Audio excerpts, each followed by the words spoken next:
जो बोले सो निर्भय भगवान वाल्मीकि महाराज की जय।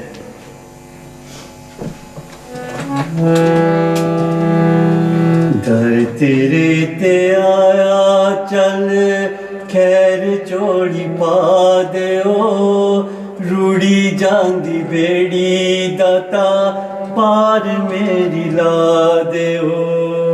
दर तेरे ते आया चल खैर चोड़ी पा देओ, रूड़ी जांदी बेड़ी दाता पार मेरी ला देओ।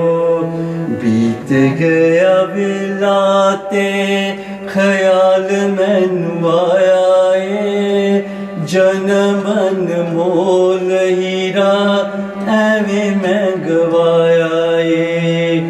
गुनाहगार पापी मेरी पुल बख्शा देओ, रूड़ी जांदी बेड़ी दाता पार मेरी ला देओ।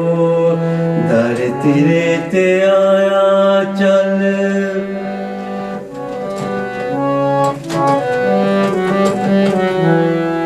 दुनिया च आके जद अखा मैं सी खोलियां, लोभ ते हंकार दिया सिखियां सी बोलियां।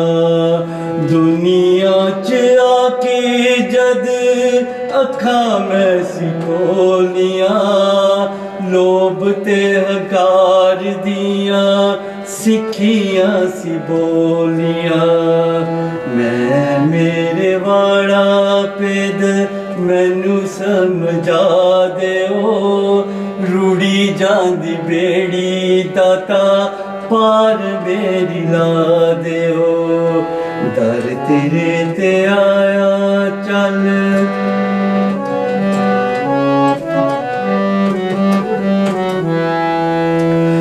गुण नहीं पल्ले दाता वड्डा गुनाहगार हाँ, ऐब छुपा लो मेरे तेरा सेवदार हाँ। गुण नहीं पल्ले दाता वड्डा गुनाहगार हाँ, ऐब छुपा लो मेरे तेरा सेवादार हाँ। बख्श दे ओ दाता मैनू मार्ग सच्चा दिखा देओ, रूड़ी जांदी बेड़ी दाता पार मेरी ला देओ। दर तेरे ते आया चल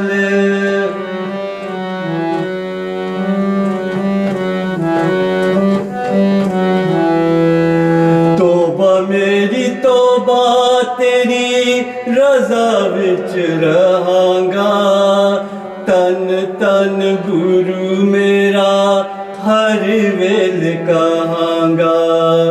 तोबा मेरी तोबा तेरी रज़ा विच रहांगा, तन तन गुरु मेरा हर वेल कहांगा। तारी जय मूर्खानू जन्मा तो बचा लो, रूड़ी जांदी बेड़ी दाता पार मेरी ला देओ। दर तेरे ते आया चल खैर चोड़ी पा देओ, रूड़ी जांदी बेड़ी दाता पार मेरी ला देओ। दर तेरे ते आया चल खैर चोड़ी पा देओ, रूड़ी जांदी बेड़ी दाता पार मेरी ला देओ। रूड़ी जांदी बेड़ी दाता पार मेरी ला देओ, रूड़ी जांदी बेड़ी दाता पार मेरी ला देओ। जो बोले सो निर्भय भगवान वाल्मीकि महाराज की जय। गुरु प्यारी साध संगत जी, भगवान वाल्मीकि जी की जय। जय गुरुदेव धन गुरुदेव। पिछले हफ्ते ਆਪਾਂ ਭਗਵਾਨ ਵਾਲਮੀਕ ਜੀ ਦੇ ਗੁਰਪੁਰਬ ਦੇ ਸੰਬੰਧ ਵਿੱਚ ਸੰਗਤ ਨਾਲ ਵਿਚਾਰਾਂ ਦੀ ਸਾਂਝ ਪਾਈ, ਜਿਸ ਵਿੱਚ ਆਪਾਂ ਇਸ ਗੱਲ ਤੇ ਵਿਚਾਰ ਕੀਤੀ ਕਿ ਪ੍ਰਗਟ ਦਿਵਸ ਕਹਿ ਲਈਏ, ਪ੍ਰਕਾਸ਼ ਉਤਸਵ ਕਹਿ ਲਈਏ, ਗੁਰਪੁਰਬ ਕਹਿ ਲਈਏ, ਜਾਂ ਫਿਰ ਕਿਸੇ ਹੋਰ ਸ਼ਬਦ ਨੂੰ ਵਰਤੋਂ ਵਿੱਚ ਲੈ ਕੇ ਆਈਏ, ਇੱਕੋ ਹੀ ਸ਼ਬਦ ਦੇ ਵੱਖਰੇ ਵੱਖਰੇ ਨਾਮ ਆਖੇ ਜਾ ਸਕਦੇ ਹਨ। ਆਪਾਂ ਕਦੇ ਵੀ ਇਸ ਦੀਵਾਰ ਦੀ ਨੀਂਹ ਮਜ਼ਬੂਤ ਨਹੀਂ ਕਰਨੀ ਕਿ ਜੇਕਰ ਕਿਸੇ ਨੇ ਪ੍ਰਗਟ ਦਿਵਸ ਆਖ ਦਿੱਤਾ ਤਾਂ ਉਸ ਦਾ ਭਗਵਾਨ ਵਾਲਮੀਕ ਜੀ ਨਾਲ ਘੱਟ ਸੰਬੰਧ ਹੈ, ਜਾਂ ਫਿਰ ਕਿਸੇ ਨੇ ਭਗਵਾਨ ਵਾਲਮੀਕ ਜੀ ਦਾ ਗੁਰਪੁਰਬ ਜਾਂ ਪ੍ਰਕਾਸ਼ ਉਤਸਵ ਆਖ ਦਿੱਤਾ ਤਾਂ ਉਹ ਭਗਵਾਨ ਵਾਲਮੀਕ ਜੀ ਦੇ ਜ਼ਿਆਦਾ ਨਜ਼ਦੀਕ ਹੈ। ਗੁਰਮੁਖ ਪਿਆਰਿਓ, ਮਾਲਕ ਦੇ ਪਿਆਰੇ ਆਪਾਂ ਨੂੰ ਇਹਨਾਂ ਧਰਮ ਦੇ ਕਿਲਿਆਂ ਦੀਆਂ ਦੀਵਾਰਾਂ ਵਿੱਚੋਂ ਬਾਹਰ ਕੱਢਣ ਵਾਸਤੇ ਹੀ ਆਉਂਦੇ ਹਨ। ਭਗਵਾਨ ਵਾਲਮੀਕ ਜੀ ਨੇ ਆਪਣੀ ਬਾਣੀ ਅੰਦਰ ਕਿਤੇ ਵੀ ਅਜਿਹਾ ਜ਼ਿਕਰ ਨਹੀਂ ਕੀਤਾ ਕਿ ਉਹਨਾਂ ਦੀ ਯਾਦ ਨੂੰ ਪ੍ਰਗਟ ਦਿਵਸ ਜਾਂ ਗੁਰਪੁਰਬ ਦੇ ਨਾਂ ਨਾਲ ਪੁਕਾਰਿਆ ਜਾਵੇ। ਮੈਂ ਜ਼ਿਆਦਾ ਕੁਝ ਨਾ ਕਹਿੰਦੀ ਹੋਈ ਸੰਗਤ ਦੀ ਜਾਣਕਾਰੀ ਲਈ ਬੇਨਤੀ ਕਰਾਂ ਕਿ ਅੱਜ ਦੀ ਇਸ ਵਾਰਤਾਲਾਪ ਵਿੱਚ ਮੇਰੇ ਨਾਲ ਹਿੱਸਾ ਲੈ ਰਹੇ ਹਨ ਭਾਈ ਸਾਹਿਬ ਭਾਈ ਉਮਰ ਕਲਿਆਣ ਜੀ, ਅਤੇ ਇਹਨਾਂ ਦੇ ਨਾਲ ਹਿੱਸਾ ਲੈਣਗੇ ਭਾਈ ਸਾਹਿਬ ਭਾਈ ਬਲਜੀਤ ਸਿੰਘ ਜੀ ਸੋਹਤਾ। ਭਾਈ ਸਾਹਿਬ ਜੀ, ਭਗਵਾਨ ਵਾਲਮੀਕ ਜੀ ਕੀ ਜੈ। ਗੁਰਮੁਖ ਪਿਆਰਿਓ, ਭਾਈ ਸਾਹਿਬ ਜੀ ਭਾਈ ਉਮਰ ਕਲਿਆਣ ਜੀ ਪਾਸੋਂ ਆਪਾਂ ਸ਼ਬਦ ਸਰਵਣ ਕੀਤਾ। ਦਰ ਤੇਰੇ ਤੇ ਆਇਆ ਚਲ, ਖੈਰ ਝੋਲੀ ਪਾ ਦਿਓ, ਰੂੜੀ ਜਾਂਦੀ ਬੇੜੀ ਦਾਤਾ, ਪਾਰ ਮੇਰੀ ਲਾ ਦਿਓ।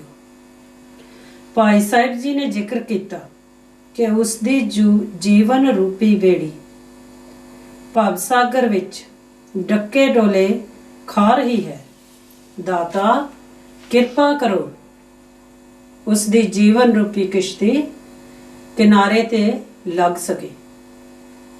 ਜਿਸ ਤਰ੍ਹਾਂ ਭਗਵਾਨ ਵਾਲਮੀਕ ਜੀ ਨੇ ਆਪਣੀ ਮੋਖ ਪ੍ਰਕਰਨ, ਆਪਣੀ ਬਾਣੀ ਮੋਖ ਪ੍ਰਕਰਨ ਸਰਗ 13 ਪੰਨਾ 94 ਅੰਦਰ ਫਰਮਾਇਆ ਕਿ ਜਿਹੜਾ ਪੁਰਸ਼ ਆਤਮ ਪਦ ਤੋਂ ਬੇਮੁਖ ਹੈ ਅਤੇ ਉਹ ਆਤਮ ਪਦ ਦਾ ਅਭਿਆਸ ਤਿਆਗ ਕੇ ਸੰਸਾਰ ਵੱਲ ਦੌੜਦਾ ਹੈ, ਉਹ ਇਸ ਤਰ੍ਹਾਂ ਹੈ ਜਿਵੇਂ ਕਿਸੇ ਦੇ ਘਰ ਨੂੰ ਅੱਗ ਲੱਗੀ ਹੋਵੇ ਤੇ ਉਹ ਕੱਖਾਂ ਦੀ ਬੈੱਡ ਉੱਪਰ ਸੋ ਰਿਹਾ ਹੋਵੇ।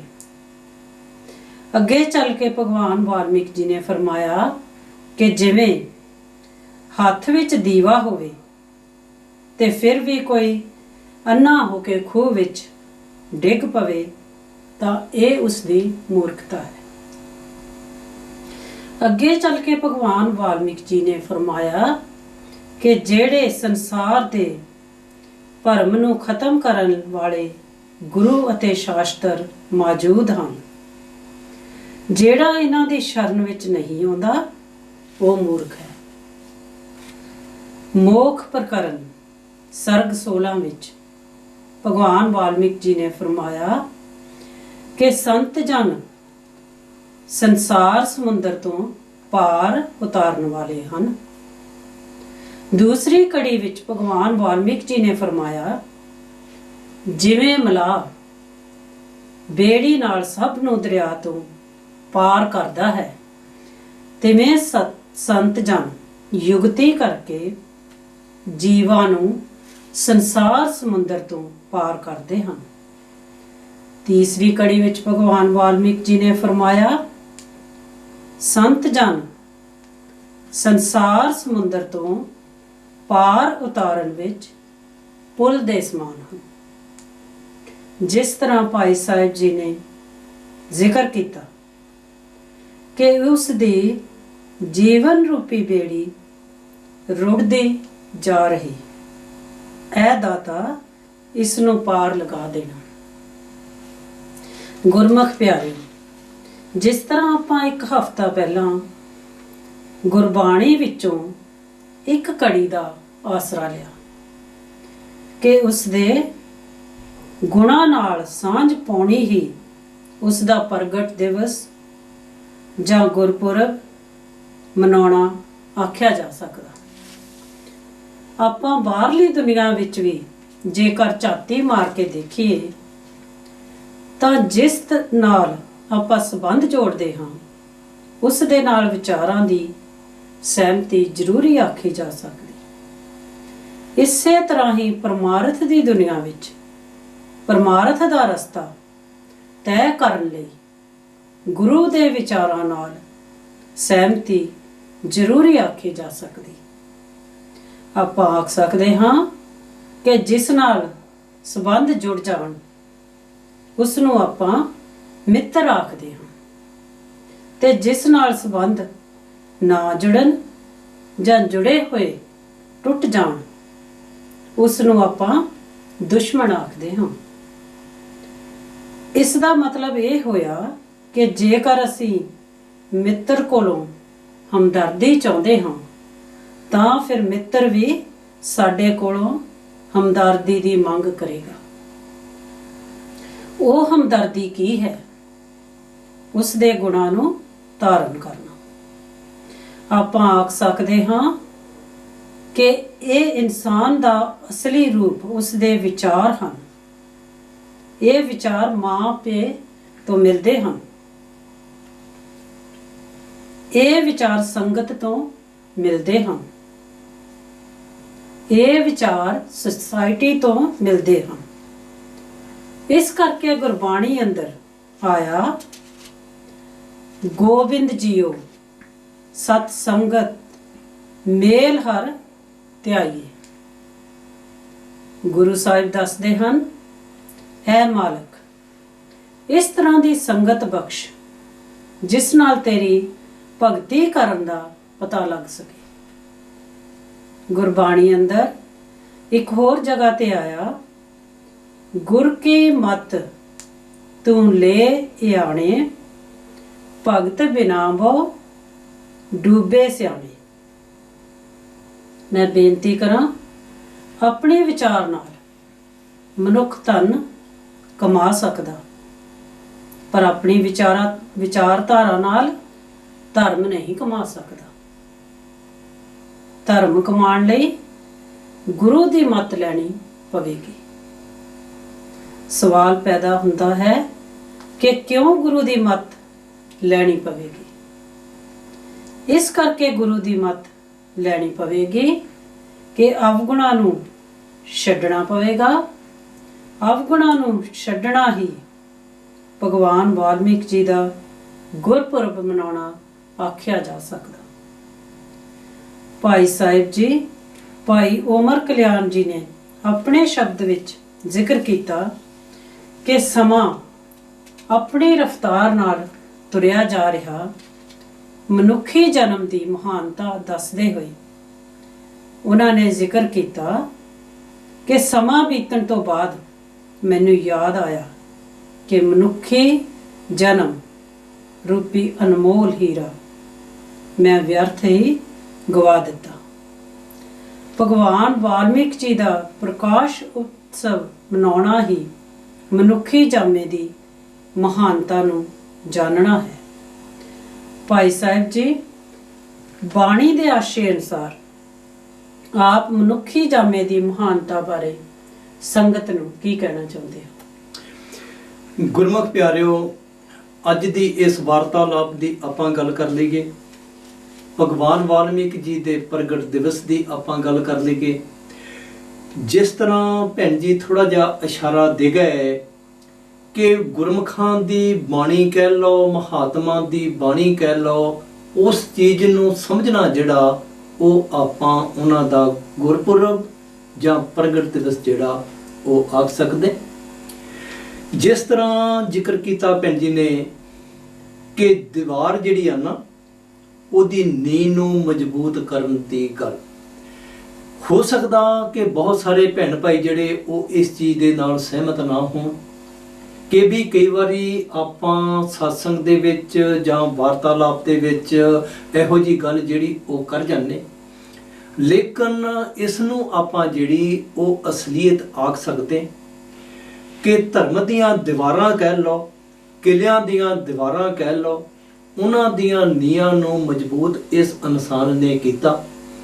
ਲੇਕਿਨ ਮਹਾਤਮਾ ਆਪਣੇ ਉਪਦੇਸ਼ ਦੇ ਰਾਹੀਂ, ਆਪਣੀ ਸਿੱਖਿਆ ਦੇ ਰਾਹੀਂ ਇਹਨਾਂ ਦੀਵਾਰਾਂ ਨੂੰ ਜਿਹੜਾ ਉਹ ਖਤਮ ਕਰਨ ਵਾਸਤੇ ਆਉਂਦੇ।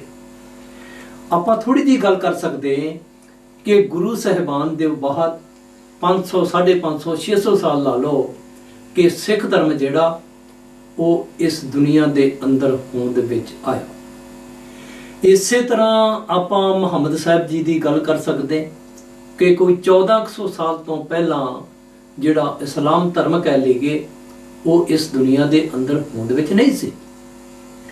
ਇਸੇ ਤਰ੍ਹਾਂ ਈਸਾਈ ਧਰਮ ਦੀ ਆਪਾਂ ਗੱਲ ਕਰ ਲਈਏ ਕੋਈ 2000 ਸਾਲ ਪਹਿਲਾਂ ਤੋਂ ਵੀ ਆਪਾਂ ਆਖ ਸਕਦੇ ਪਹਿਲਾਂ ਈਸਾਈ ਧਰਮ ਜਿਹੜਾ ਉਹ ਹੋਂਦ ਵਿੱਚ ਨਹੀਂ ਸੀ।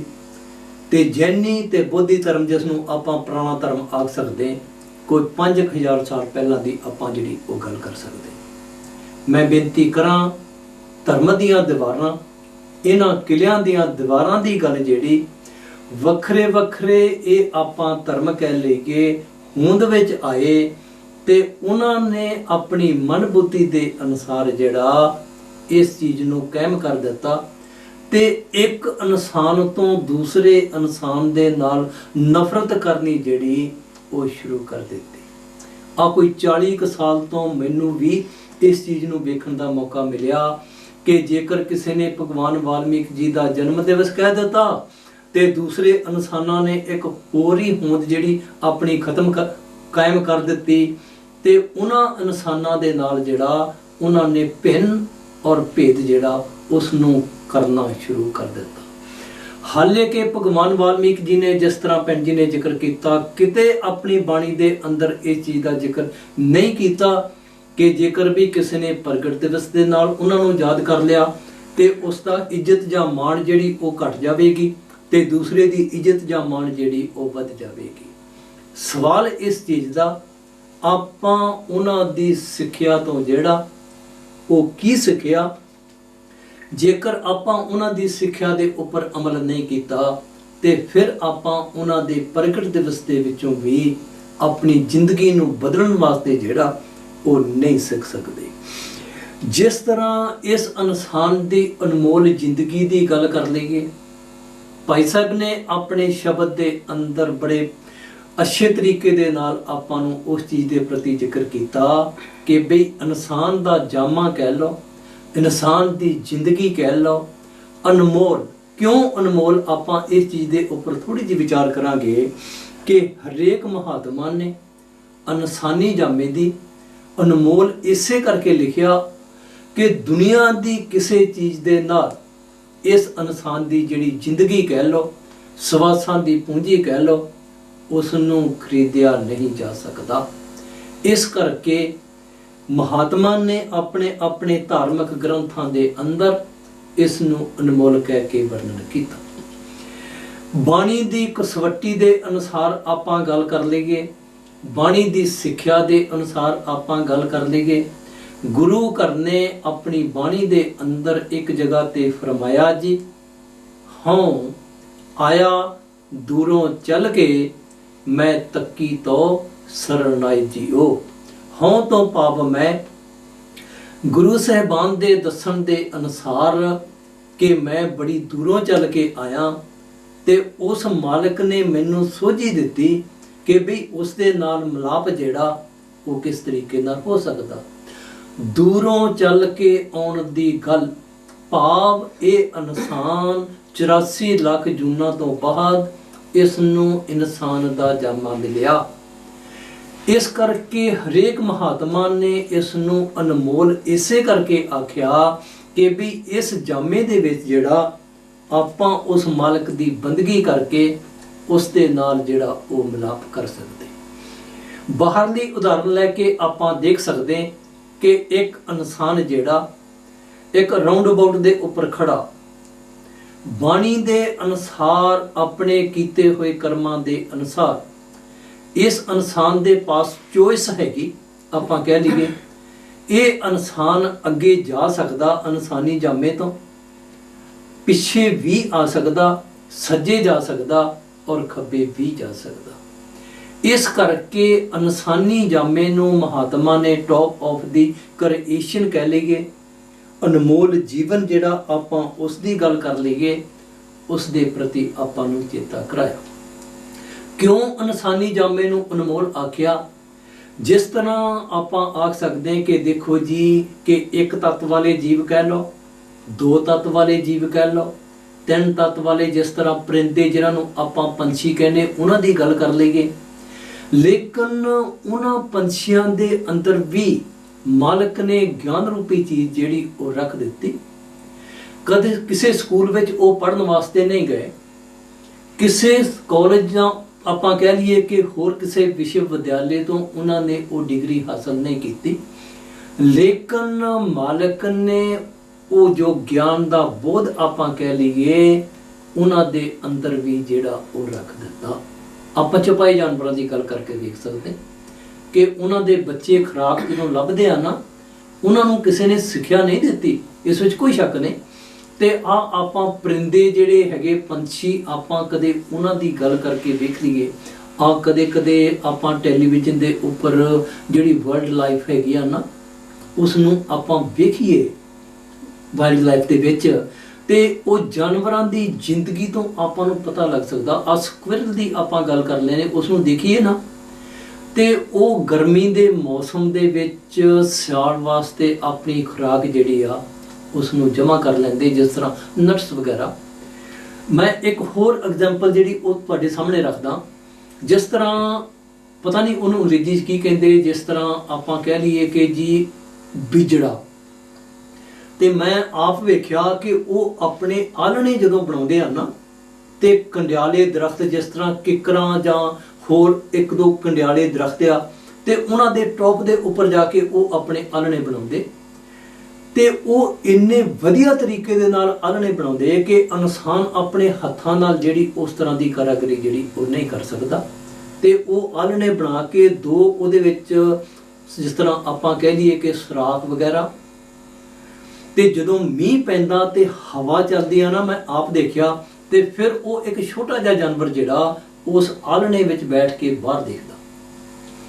ਮਾਲਕ ਨੇ ਉਸ ਦੇ ਅੰਦਰ ਇਤਨੀ ਜਿਹੜੀ ਆਪਾਂ ਕਹਿ ਲਈਏ ਕਿ ਬੁੱਧੀ ਜਿਹੜੀ ਉਹ ਬਖਸ਼ ਦਿੱਤੀ, ਲੇਕਿਨ ਇਨਸਾਨ ਦੇ ਅੰਦਰ ਜਿਸ ਨੂੰ ਆਪਾਂ ਪੰਜਵਾਂ ਤੱਤ ਸੈਂਸ ਆਫ ਡਿਸਕ੍ਰਿਮੀਨੇਸ਼ਨ ਦਾ ਤੱਤ, ਆਪਣੇ ਆਪ ਨੂੰ ਪਹਿਚਾਨਣ ਦਾ ਤੱਤ, ਉਸ ਮਾਲਕ ਨਾਲ ਮਿਲਣ ਦਾ ਤੱਤ ਜਿਹੜਾ ਉਹ ਦਿੱਤਾ।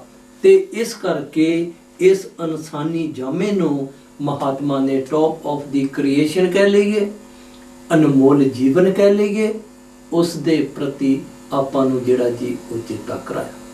ਆ ਜਿਹੜੇ ਗੁਰਪੁਰਬ ਦੀ ਆਪਾਂ ਗੱਲ ਕਰ ਰਹੇ, ਪ੍ਰਗਟ ਦਿਵਸ ਦੀ ਆਪਾਂ ਗੱਲ ਕਰ ਰਹੇ, ਸਿਰਫ ਇੱਕੋ ਇੱਕ ਮਕਸਦ ਕਿ ਮਾਲਕ ਨੇ ਇਸ ਇਨਸਾਨੀ ਜਾਮੇ ਨੂੰ ਕੀ ਦੱਸਿਆ ਤੇ ਆਪਾਂ ਉਸ ਤੋਂ ਸਿੱਖਣ ਦੀ ਗੱਲ ਕਰ ਸਕਦੇ।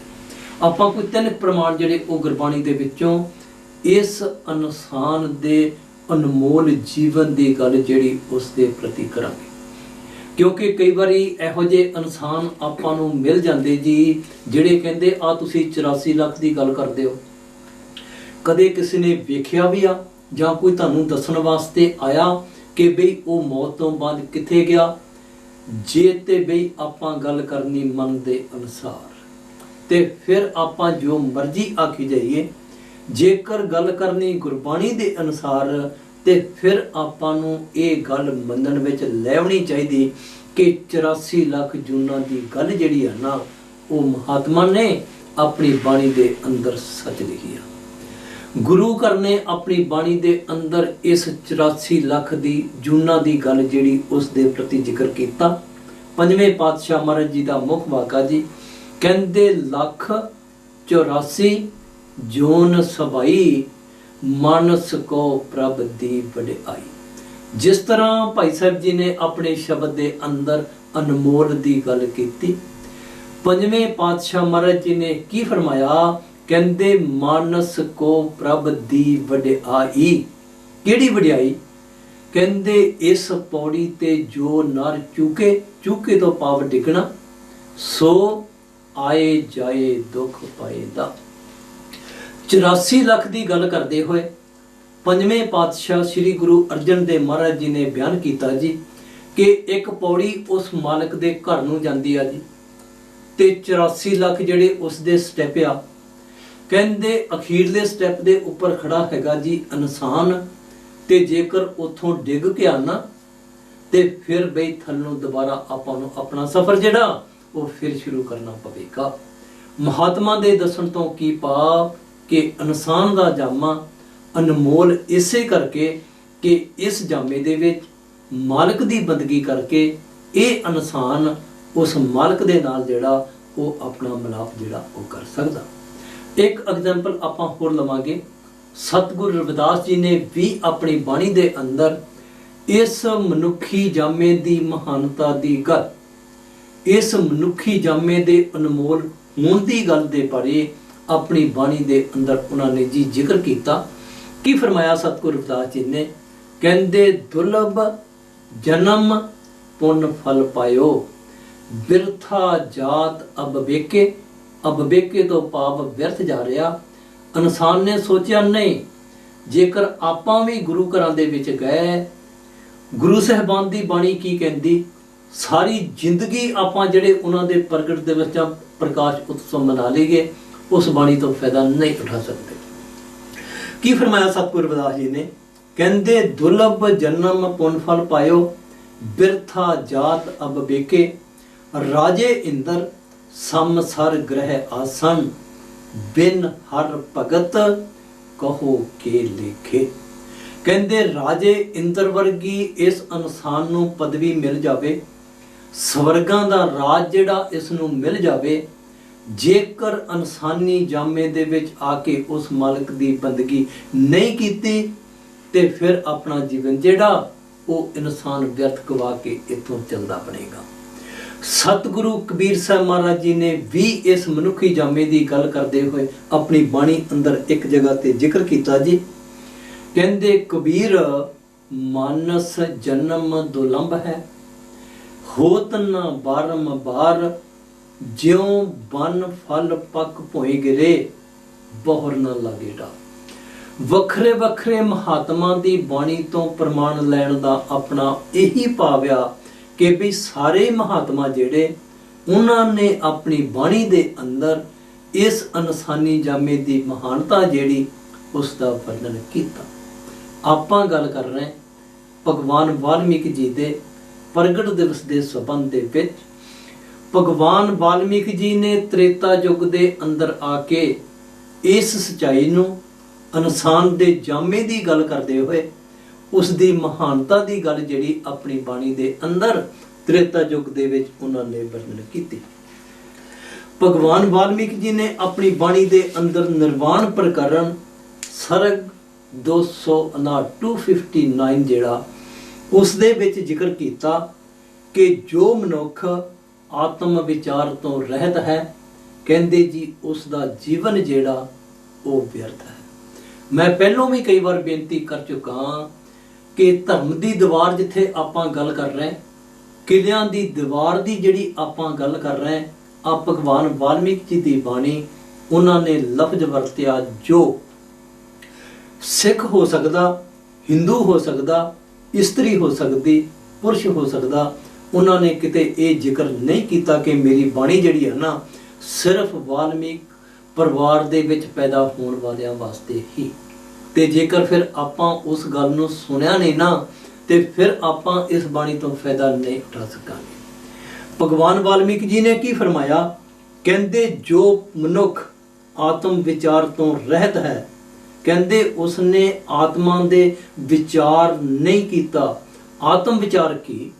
ਆਪਾਂ ਥੋੜੀ ਜਿਹੀ ਵਿਚਾਰ ਕਰਾਂਗੇ ਕਿ ਵੀ ਮੌਤ ਤੋਂ ਬਾਅਦ ਇਸ ਇਨਸਾਨ ਦੀ ਆਤਮਾ ਜਿਹੜੀ ਉਸਨੇ ਜਾਣਾ ਕਿੱਥੇ। ਮਹਾਤਮਾ ਆਪਾਂ ਨੂੰ ਸਿਰਫ ਇਹੋ ਚੀਜ਼ ਦੱਸਣ ਵਾਸਤੇ ਆਉਂਦੇ ਕਿ ਵੀ ਉਸ ਚੀਜ਼ ਨੂੰ ਜਾਣਨ ਦੀ ਆਪਾਂ ਕੋਸ਼ਿਸ਼ ਕਰੀਏ ਜਿਸ ਨੂੰ ਭਗਵਾਨ ਵਾਲਮੀਕ ਜੀ ਨੇ ਆਤਮ ਵਿਚਾਰ ਕਰਕੇ ਜਿਹੜਾ ਉਹ ਵਰਣਨ ਕੀਤਾ। ਦੂਸਰੀ ਕੜੀ ਵਿੱਚ ਭਗਵਾਨ ਵਾਲਮੀਕ ਜੀ ਨੇ ਕੀ ਫਰਮਾਇਆ? ਕਹਿੰਦੇ ਮਨੁੱਖ ਦੇ ਇੱਕ ਸਾਹ ਦੇ ਬਰਾਬਰ ਸਾਰੀ ਪ੍ਰithvi ਦਾ ਧਨ ਜਿਹੜਾ ਉਹ ਤੋਸ਼ਿਆ। ਭਾਵ ਜੇਕਰ ਆਪਾਂ ਇਸ ਮਨੁੱਖ ਦੀ ਜ਼ਿੰਦਗੀ ਲੈ ਲਈਏ, ਜਿਸ ਤਰ੍ਹਾਂ ਭਾਈ ਸਾਹਿਬ ਜੀ ਨੇ ਆਪਣੇ ਸ਼ਬਦ ਦੇ ਵਿੱਚ ਵਰਣਨ ਕੀਤਾ, ਅਨਮੋਲ ਦੀ ਗੱਲ, ਆਪਾਂ ਉਸ ਅਨਮੋਲ ਦੀ ਗੱਲ ਭਗਵਾਨ ਵਾਲਮੀਕ ਜੀ ਦੀ ਬਾਣੀ ਦੇ ਅਨੁਸਾਰ ਕਰ ਰਹੇ। ਭਗਵਾਨ ਵਾਲਮੀਕ ਜੀ ਨੇ ਕੀ ਫਰਮਾਇਆ? ਕਹਿੰਦੇ ਮਨੁੱਖ ਦੇ ਇੱਕ ਸਾਹ ਦੇ ਬਰਾਬਰ ਸਾਰੀ ਪ੍ਰithvi ਦਾ ਧਨ ਜਿਹੜਾ ਉਹ ਤੋਸ਼ਿਆ। ਭਾਵ ਆਪਾਂ ਤੱਕੜੀ ਲੈ ਲਈਏ, ਸਾਰੀ ਦੁਨੀਆ ਦਾ ਧਨ ਔਰ ਦੌਲਤ ਜਿਹੜਾ ਉਸ ਨੂੰ ਤੱਕੜੀ ਦੇ ਇੱਕ ਪਰੜੇ ਵਿੱਚ ਪਾ ਦਈਏ, ਤੇ ਸਵਾਸਾਂ ਦੀ ਪੂੰਜੀ ਜਿਹੜੀ ਇੱਕ ਸਾਹ ਜਿਹੜਾ ਉਸ ਨੂੰ ਦੂਜੇ ਪਰੜੇ ਵਿੱਚ ਪਾ ਦਈਏ, ਤੇ ਭਗਵਾਨ ਵਾਲਮੀਕ ਜੀ ਦੇ ਦੱਸਣ ਅਨੁਸਾਰ ਜਿਸ ਪਲੜੇ ਦੇ ਵਿੱਚ ਆਪਾਂ ਉਹ ਸਵਾਸ ਪਾਇਆ ਨਾ, ਤੇ ਫਿਰ ਉਹ ਪਲੜਾ ਬਈ ਭਾਰੀ ਹੋਵੇਗਾ। ਮਹਾਤਮਾ ਦੇ ਦੱਸਣ ਤੋਂ ਭਾਵ, ਭਗਵਾਨ ਵਾਲਮੀਕ ਜੀ ਦੇ ਦੱਸਣ ਤੋਂ ਭਾਵ ਕਿ ਬਈ ਇਹ ਇਨਸਾਨ ਜੇਕਰ ਇਹਨਾਂ ਸਵਾਸਾਂ ਦੀ ਕਦਰ ਜਿਹੜੀ ਉਹ ਨਹੀਂ ਕੀਤੀ, ਤੇ ਫਿਰ ਚਾਹੇ ਆਪਾਂ ਇਸ ਸੰਸਾਰ ਦੇ ਵਿੱਚ ਆਏ ਤੇ ਫਿਰ ਚਾਹੇ ਨਾ ਆਏ, ਉਸ ਦਾ ਜ਼ਿਆਦਾ ਫਾਇਦਾ ਨਹੀਂ ਹੋਵੇਗਾ। ਕਿਤੇ ਕਿਤੇ ਮਹਾਤਮਾ ਨੇ ਆਪਣੀ ਬਾਣੀ ਦੇ ਅੰਦਰ ਆਪਾਂ ਨੂੰ ਉਸ ਚੀਜ਼ ਦੇ ਪ੍ਰਤੀ ਦੱਸਿਆ। ਸਾਡੇ ਲੈਵਲ ਤੇ ਆ ਕੇ ਉਹਨਾਂ ਨੇ ਗੱਲ ਕੀਤੀ। ਅਗਲੀ ਕੜੀ ਜਿਹੜੀ ਹੋ ਸਕਦਾ ਕਈ ਵਾਰੀ ਆਪਾਂ ਨੂੰ ਇਹੋ ਜਿਹੇ ਸੱਜਣ ਮਿਲ ਜਾਣ ਜਿਹੜੇ ਕਹਿਣ ਜੀ ਕਿ ਉਹ ਇਸ ਚੀਜ਼ ਦੇ ਨਾਲ ਸਹਿਮਤ ਨੇ, ਲੇਕਿਨ ਭਗਵਾਨ ਵਾਲਮੀਕ ਜੀ ਨੇ ਕੀ ਫਰਮਾਇਆ? ਕਹਿੰਦੇ ਜਿਹੜੇ ਇਨਸਾਨ ਸਵਾਸਾਂ ਦੀ ਪੂੰਜੀ ਨੂੰ ਬੇਅਰਥ ਗਵਾਉਂਦੇ ਹਨ, ਭਾਵ ਕਿ ਉਸਨੇ ਇਸ ਮਨੁੱਖੀ ਜਾਮੇ ਨੂੰ ਅਨਮੋਲ ਨਹੀਂ ਸਮਝਿਆ। ਅਗਲੀ ਅੱਧੀ ਕੜੀ ਦੇ ਵਿੱਚ ਭਗਵਾਨ ਵਾਲਮੀਕ ਜੀ ਨੇ ਕੀ ਫਰਮਾਇਆ? ਕਹਿੰਦੇ ਉਹਨਾਂ ਨੂੰ ਪਸ਼ੂ ਜਾਣ। ਹੁਣ ਜੇ ਕਿਸੇ ਇਨਸਾਨ ਨੂੰ ਆਪਾਂ ਇਹ ਗੱਲ ਕਹੀਏ ਜੀ ਕਿ ਭਗਵਾਨ ਵਾਲਮੀਕ ਜੀ ਨੇ ਆ ਲਿਖਿਆ, ਆਤਮ ਵਿਚਾਰ ਦੀ ਗੱਲ, ਸਵਾਸਾਂ ਦੀ ਪੂੰਜੀ ਦੀ ਗੱਲ, ਜੇਕਰ ਇਸ ਨੂੰ ਨਹੀਂ ਜਾਣਿਆ ਤੇ ਫਿਰ ਤੁਹਾਡੇ ਵਿੱਚ ਤੇ ਪਸ਼ੂਆਂ ਦੇ ਵਿੱਚ ਕੋਈ ਜ਼ਿਆਦਾ ਫਰਕ ਨਹੀਂ। ਸ਼ਾਇਦ ਉਹ ਆਪਣੇ ਨਾਲ ਸਹਿਮਤ ਨਾ ਹੋਵੇ, ਲੇਕਿਨ ਸ਼ੇਖ ਫਰੀਦ ਜੀ ਨੇ ਵੀ ਆਪਣੀ ਬਾਣੀ ਦੇ ਅੰਦਰ ਇਸ ਇਨਸਾਨ ਨੂੰ ਇਹ ਸੋਝੀ ਦੇਣ ਦੇ ਲਈ ਆਪਣੀ ਬਾਣੀ ਦੇ ਅੰਦਰ ਜ਼ਿਕਰ ਕੀਤਾ। ਫਰੀਦਾ ਚਾਰ ਗਵਾਇਆ ਹੰਡ ਕੇ, ਚਾਰ ਗਵਾਇਆ ਸਮ, ਲੇਖਾ ਰੱਬ ਮੰਗੇਸੀ ਆ, ਤੂੰ ਆਇਓ ਕਿਹੜੇ ਕੰਮ। ਕਹਿੰਦੇ ਇਹ ਇਨਸਾਨ ਜ਼ਿੰਦਗੀ ਦੇ ਚਾਰ ਪਹਿਰ ਜਿਹੜੇ ਦੁਨਿਆਵੀ ਕੰਮਾਂ ਦੇ ਵਿੱਚ ਗੁਜ਼ਾਰ ਦਿੱਤੇ, ਤੇ ਜ਼ਿੰਦਗੀ ਦੇ ਚਾਰ ਪਹਿਰ ਜਿਹੜੇ ਉਸ ਨੂੰ ਕਹਿੰਦੇ ਜੀ ਰਾਤ ਦੇ ਸਮੇਂ ਸੌਂ ਕੇ ਗੁਜ਼ਾਰ ਦਿੱਤਾ। ਕੰਮ ਤੋਂ ਆਏ, ਸੌਂ ਗਏ, ਸਵੇਰ ਨੂੰ ਫਿਰ ਕੰਮ ਦੇ ਉੱਪਰ ਵਾਪਸ ਚਲੇ ਗਏ। ਸਾਰੀ ਜ਼ਿੰਦਗੀ ਕਹਿੰਦੇ ਆਪਾਂ ਇਸੇ ਤਰੀਕੇ ਦੇ ਨਾਲ ਹੀ ਲਗਾ ਦਿੱਤੀ। ਤੇ ਸ਼ੇਖ ਫਰੀਦ ਜੀ ਦੇ ਦੱਸਣ ਅਨੁਸਾਰ ਕਹਿੰਦੇ ਲੇਖਾ ਰੱਬ ਮੰਗੇਸੀ ਆ, ਕਹਿੰਦੇ ਇੱਕ ਦਿਨ ਆਵੇਗਾ, ਪੁੱਛਿਆ ਜਾਵੇਗਾ, ਉਹ ਭਾਈ ਇਸ ਦੁਨੀਆ ਦੇ ਵਿੱਚ ਤੁਹਾਨੂੰ ਉਸ ਮਾਲਕ ਨੇ ਕਿਸ ਮਕਸਦ ਵਾਸਤੇ ਭੇਜਿਆ। ਲੇਖਾ ਰੱਬ ਮੰਗੇਸੀ ਆ, ਤੂੰ ਆਇਓ ਕਿਹੜੇ ਕੰਮ। ਕਹਿੰਦੇ ਕਿਸ ਕੰਮ ਵਾਸਤੇ ਆਏ? ਭਗਵਾਨ ਵਾਲਮੀਕ ਜੀ ਨੇ ਇਸ ਕਰਕੇ ਆਪਾਂ ਨੂੰ ਦੱਸਿਆ ਕਿ ਵੀ ਜੇਕਰ ਸਵਾਸਾਂ ਦੀ ਪੂੰਜੀ ਨੂੰ ਆਪਾਂ ਨਹੀਂ ਜਾਣਿਆ, ਫਿਰ ਸਾਡੇ ਵਿੱਚ ਅਤੇ ਪਸ਼ੂਆਂ ਦੇ ਵਿੱਚ ਕੋਈ ਜ਼ਿਆਦਾ ਭਿੰਨ ਔਰ ਭੇਦ ਜਿਹੜਾ ਉਹ ਨਹੀਂ। ਜਿਸ ਤਰ੍ਹਾਂ ਆਪਾਂ ਵਿਚਾਰ ਕਰਕੇ ਦੇਖੀਏ ਕਿ ਮਹਾਤਮਾ ਦੇ ਦੱਸਣ ਦੇ ਅਨੁਸਾਰ ਕੋਈ 24,000 ਸਵਾਸ ਜਿਹੜੇ ਇਹ ਇਨਸਾਨ ਦਿਨ ਤੇ ਰਾਤ ਦੇ ਵਿੱਚ ਜਿਹੜਾ ਉਹ ਖਰਚ ਕਰ ਰਿਹਾ, ਲੇਕਿਨ ਆਮਦਨ ਨਹੀਂ। ਆਪਾਂ ਪਹਿਲਾਂ ਵੀ ਕਈ ਵਾਰ ਬੇਨਤੀ ਕਰ ਚੁੱਕੇ ਹਾਂ ਕਿ ਜਿਸ ਤਰ੍ਹਾਂ ਬਾਹਰਲਾ ਬੈਂਕ ਬੈਲੈਂਸ ਆਪਾਂ ਉਸ ਦੀ ਗੱਲ ਕਰ ਲਈਏ, ਉਸ ਦੇ ਵਿੱਚ ਆਪਣੇ ਪਾਸ ਇਹ ਮੌਕਾ ਹੈਗਾ ਕਿ ਵੀ ਆਪਾਂ ਆਪਣੀ ਸਮਰੱਥਾ ਦੇ ਅਨੁਸਾਰ ਉਸ ਬੈਂਕ ਅਕਾਊਂਟ ਦੇ ਵਿੱਚ ਪੈਸੇ ਜਮ੍ਹਾਂ ਕਰਾ ਸਕਦੇ, ਤੇ ਉਥੋਂ ਆਪਾਂ ਪੈਸੇ ਜਿਹੜੇ ਉਹ ਕਢਾ ਵੀ ਸਕਦੇ, ਕਿਉਂਕਿ ਦੁਨੀਆ ਦੇ ਕਾਰੋਬਾਰ ਵਿੱਚ ਇਹ ਚੀਜ਼ ਜਿਹੜੀ ਉਹ ਚੱਲ ਰਹੀ। ਲੇਕਿਨ ਇੱਕ ਇਹੋ ਜਿਹਾ ਅਕਾਊਂਟ ਹੈਗਾ ਸਵਾਸਾਂ ਦੀ ਗੱਲ, ਜਿੱਥੇ ਭਗਵਾਨ ਵਾਲਮੀਕ ਜੀ ਨੇ ਲਿਖੀ ਕਿ ਦੁਨੀਆ ਦੀ ਕੋਈ ਤਾਕਤ ਜਿਹੜੀ ਉਸ ਦੇ ਵਿੱਚ ਜਮ੍ਹਾਂ ਨਹੀਂ ਕਰਾ ਸਕਦੀ। ਉਸ ਮਾਲਕ ਨੇ ਇਸ ਇਨਸਾਨ ਦੇ ਇਸ ਦੁਨੀਆ ਵਿੱਚ ਆਉਣ ਤੋਂ ਪਹਿਲਾਂ ਹੀ ਉਹ ਸਵਾਸਾਂ ਦੀ ਪੂੰਜੀ ਜਿਹੜੀ ਲਿਖ ਦਿੱਤੀ, ਉਸ ਦੇ ਵਿੱਚ ਜਿਹੜਾ ਉਹ ਵਾਧਾ ਨਹੀਂ ਕੀਤਾ ਜਾ ਸਕਦਾ। ਇਸ ਕਰਕੇ ਮਹਾਤਮਾ ਆਪਾਂ ਨੂੰ ਉਸ ਚੀਜ਼ ਦੇ ਪ੍ਰਤੀ ਦੇਖੋ ਜੀ ਚੇਤਾ ਕਰਾਉਂਦੇ। ਜਿਸ ਤਰ੍ਹਾਂ ਭੈਣ ਜੀ ਨੇ ਜ਼ਿਕਰ ਕੀਤਾ ਕਿ ਭਗਵਾਨ ਵਾਲਮੀਕ ਜੀ ਦੀ ਬਾਣੀ ਦੇ ਵਿੱਚੋਂ ਇੱਕ ਰੈਫਰੈਂਸ ਉਹਨਾਂ ਨੇ ਲਿਆ, ਕਹਿੰਦੇ ਜੀ ਹੱਥ ਵਿੱਚ ਹੋਵੇ ਨਾ ਦੀਵਾ ਤੇ ਫਿਰ ਵੀ ਜੇਕਰ ਇਹ ਇਨਸਾਨ ਕਹਿੰਦੇ ਜੀ ਖੂਹ ਦੇ ਵਿੱਚ ਡਿੱਗ ਪਵੇ ਤੇ ਫਿਰ ਜਿਹੜੀ ਇਸ ਦੀ ਮੂਰਖਤਾ ਨਹੀਂ ਤੇ ਫਿਰ ਕਹਿੰਦੇ ਉਸ ਨੂੰ ਕੀ ਆਖਿਆ ਜਾ ਸਕਦਾ। ਇਹ ਇਨਸਾਨ ਜਿਸ ਤਰ੍ਹਾਂ ਆਪਾਂ ਕਹਿ ਲਈਏ ਜੀ ਕਿ ਅੰਧਾ ਚਾਨਣ ਰੱਖੀਏ ਦੀਵੇ ਬਲੇ 50, ਗੁਰੂ ਘਰ ਦੀ ਬਾਣੀ ਦੇ ਅੰਦਰ ਇਸ ਚੀਜ਼ ਦਾ ਇਸ਼ਾਰਾ ਮਿਲਦਾ। ਇਹ ਇਨਸਾਨ ਜੰਮਿਆ ਮੱਸਿਆ ਦੇ ਵਿੱਚ, ਜੀਵਿਆ ਮੱਸਿਆ ਦੇ ਵਿੱਚ ਅਤੇ ਮਰਿਆ ਵੀ ਮੱਸਿਆ ਦੇ ਵਿੱਚ। ਸਾਰੀ ਜ਼ਿੰਦਗੀ ਆਪਾਂ ਬਾਹਰੀ ਕਰਮਕਾਂਡ ਕੀਤੇ। ਭਗਵਾਨ ਵਾਲਮੀਕ ਜੀ ਦੇ ਪ੍ਰਗਟ ਦਿਵਸ ਦੇ ਸੰਬੰਧ ਵਿੱਚ ਉਹਨਾਂ ਦੇ ਦਾ ਕਹਿ ਲਈਏ ਕੋਈ ਸੰਬੰਧ ਨਹੀਂ, ਤੇ ਫਿਰ ਜੇਕਰ ਭਗਵਾਨ ਵਾਲਮੀਕ ਜੀ ਨੇ ਆ ਚੀਜ਼ ਲਿਖ ਦਿੱਤੀ ਆ ਨਾ ਕਿ ਜੀ ਹੱਥ ਵਿੱਚ ਹੋਵੇ ਦੀਵਾ ਤੇ ਫਿਰ ਵੀ ਇਹ ਇਨਸਾਨ ਜਿਹੜਾ ਖੂਹ ਵਿੱਚ ਡਿੱਗ ਪਵੇ ਤੇ ਫਿਰ ਕਹਿੰਦੇ ਇਹ ਉਸ ਦੀ ਮੂਰਖਤਾ ਨਹੀਂ ਤੇ ਫਿਰ ਉਹ ਕੀ ਆ। ਮੈਨੂੰ ਇੱਕ ਛੋਟੀ ਜੀ ਗੱਲ ਜਿਹੜੀ ਉਹ ਯਾਦ ਆ ਗਈ। ਜਿਸ ਤਰ੍ਹਾਂ ਅੱਜ ਕੱਲ੍ਹ ਆ ਮੀਡੀਆ ਦੇ ਵਿੱਚ ਆਪਾਂ ਦੇਖੀਏ ਨਾ ਕਿ ਸਵੇਰੇ ਸਵੇਰੇ ਕਈ ਵਾਰੀ ਇਹੋ ਜਿਹੇ ਜਿਹੜੇ ਉਹ ਕਲਿੱਪ ਆ ਜਾਂਦੇ ਜੀ, good morning, happy morning, just like that. ਤੇ ਆ ਕੁਝ ਸਮੇਂ ਤੋਂ ਅਸੀਂ ਵੀ ਆ ਜਿਹੜੇ ਪ੍ਰੋਗਰਾਮ ਜਿਹੜੇ ਉਹ ਦੇ ਰਹੇ ਕੰਛੀ ਟੈਲੀਵਿਜ਼ਨ ਦੇ ਉੱਪਰ ਜਾਂ ਕਿਸੇ ਹੋਰ ਮੀਡੀਆ ਦੇ ਰਾਹੀਂ, ਤੇ ਇੱਕ ਕਲਿੱਪ ਮੈਨੂੰ ਵੀ ਆਇਆ ਭਗਵਾਨ ਵਾਲਮੀਕ ਜੀ ਦੇ ਪ੍ਰਗਟ ਦਿਵਸ ਦੇ ਸੰਬੰਧ ਦੇ ਵਿੱਚ। ਉਹਨਾਂ ਨੇ ਲਿਖਿਆ ਜੀ ਮਹਾਰਿਸ਼ੀ ਵਾਲਮੀਕ, ਇਸ ਦੀ ਉਹਨਾਂ ਨੇ ਗੱਲ ਕੀਤੀ।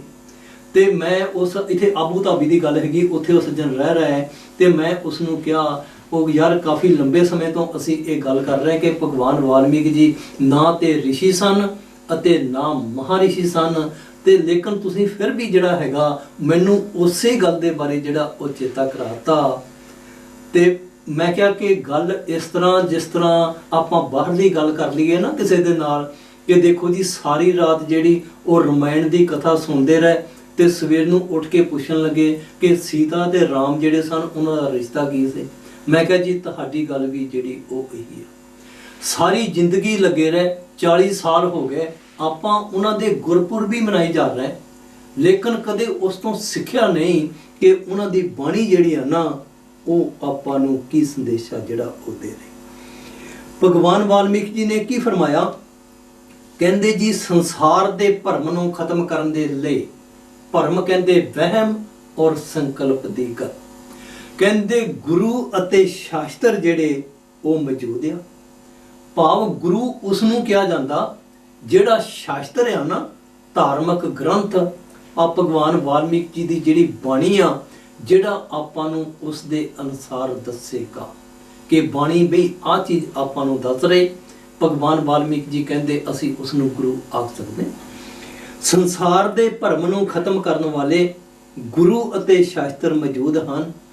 ਜਿਹੜਾ ਇਹਨਾਂ ਦੀ ਸ਼ਰਨ ਵਿੱਚ ਨਹੀਂ ਆਉਂਦਾ, ਭਗਵਾਨ ਵਾਲਮੀਕ ਜੀ ਕਹਿੰਦੇ ਉਹ ਮੂਰਖ ਆ। ਤੇ ਆ ਭਗਵਾਨ ਵਾਲਮੀਕ ਜੀ ਨੇ ਸ਼ਾਸਤਰ ਦੇ ਵਿੱਚ ਲਿਖਿਆ, ਗ੍ਰੰਥ ਦੇ ਵਿੱਚ ਲਿਖਿਆ ਜੀ, ਜਿਸ ਗ੍ਰੰਥ ਦੀ ਆਪਾਂ ਗੱਲ ਕਰ ਰਹੇ ਹਾਂ, ਲੇਕਿਨ ਕਦੇ ਕੰਨਾਂ 'ਚ ਉਹ ਗੱਲ ਪਈ ਨਹੀਂ। ਕੰਨਾਂ 'ਚ ਗੱਲ ਨਹੀਂ ਪਈ, ਇਸ ਇਨਸਾਨ ਦੇ ਮਨ ਦਾ ਹਿੱਸਾ ਨਹੀਂ ਬਣੇਗੀ। ਮਨ ਦਾ ਹਿੱਸਾ ਨਹੀਂ ਬਣੇਗੀ, ਇਸ ਇਨਸਾਨ ਦੀ ਜ਼ਿੰਦਗੀ ਵਿੱਚ ਤਬਦੀਲੀ ਨਹੀਂ ਆ ਸਕਦੀ। ਭਗਵਾਨ ਵਾਲਮੀਕ ਜੀ ਨੇ ਕੀ ਫਰਮਾਇਆ, ਮੋਖ ਪ੍ਰਕਰਨ ਸਰਗ 16 ਦੇ ਵਿੱਚ ਜਿਸ ਤਰ੍ਹਾਂ ਭੈਣ ਜੀ ਇਸ਼ਾਰਾ ਦੇ ਗਏ ਕਿ ਸੰਤ ਜਨ ਸੰਸਾਰ ਸਮੁੰਦਰ ਤੋਂ ਪਾਰ ਉਤਾਰਨ ਵਾਲੇ ਹਨ। ਜਿੱਥੋਂ ਆਪਾਂ ਸ਼ਬਦ ਸ਼ੁਰੂ ਕੀਤਾ ਸੀ, ਭਾਈ ਸਾਹਿਬ ਨੇ ਕਿਸ਼ਤੀ ਦੀ ਗੱਲ ਕੀਤੀ ਕਿ ਉਸ ਦੀ ਜੀਵਨ ਰੂਪੀ ਕਿਸ਼ਤੀ ਜਿਹੜੀ ਭਵ ਸਾਗਰ ਦੇ ਵਿੱਚ ਡੱਕੇ ਡੋਲੇ ਖਾ ਰਹੀ। ਭਗਵਾਨ ਵਾਲਮੀਕ ਜੀ ਨੇ ਕੀ ਇਸ਼ਾਰਾ ਦੱਸਿਆ, ਕਹਿੰਦੇ ਸੰਤ ਜਨ ਸੰਸਾਰ ਸਮੁੰਦਰ ਤੋਂ ਪਾਰ ਉਤਾਰਨ ਵਾਲੇ ਹਨ। ਦੂਸਰੀ ਕੜੀ ਵਿੱਚ ਭਗਵਾਨ ਵਾਲਮੀਕ ਜੀ ਨੇ ਕੀ ਫਰਮਾਇਆ, ਕਹਿੰਦੇ ਜਿਵੇਂ ਮਲਾ ਬੇੜੀ ਨਾਲ ਸਭ ਨੂੰ ਦਰਿਆ ਤੋਂ ਪਾਰ ਕਰਦਾ। ਇਹ ਨਹੀਂ ਕਿਹਾ ਕਿ ਕਿਸੇ ਇੱਕ ਨੂੰ ਪਾਰ ਕਰਦਾ, ਦੋ ਨੂੰ ਪਾਰ ਕਰਦਾ, ਤਿੰਨ ਨੂੰ ਪਾਰ ਕਰਦਾ, ਨਹੀਂ, ਕਹਿੰਦੇ ਜਿਹੜੇ ਵੀ ਉਸ ਦੀ ਕਿਸ਼ਤੀ ਦੇ ਵਿੱਚ ਆ ਗਏ ਉਹ ਉਹਨਾਂ ਨੂੰ ਪਾਰ ਕਰੇਗਾ, ਕਿਉਂਕਿ ਉਸ ਦਾ ਆਪਾਂ ਕਹਿ ਲਈਏ ਕਿ ਇਹ ਸੁਭਾਅ ਜਿਹੜਾ ਉਹ ਬਣ ਚੁੱਕਾ। ਭਗਵਾਨ ਵਾਲਮੀਕ ਜੀ ਨੇ ਕੀ ਫਰਮਾਇਆ?